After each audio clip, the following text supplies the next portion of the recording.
বন্ধুরা, এত ফল থাকতে কেন সমস্ত পূজায় কলা ব্যবহৃত হয়? একবার ঋষি দুর্বাসা ক্লান্ত হয়ে আশ্রমে ফিরে তার অর্ধাঙ্গিনীকে বললেন পরের দিন ব্রহ্ম মুহূর্তে যেন তাকে ঘুম থেকে জাগিয়ে দেন।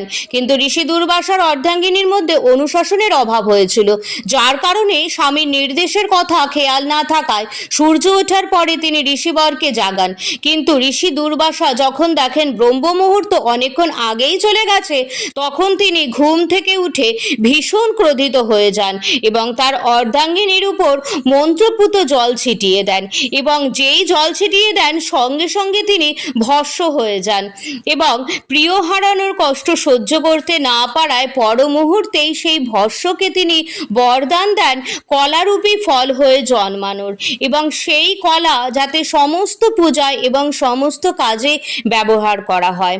বন্ধুরা, ভিডিওটা যদি ভালো লেগে থাকে সাবস্ক্রাইব করার অনুরোধ রইল।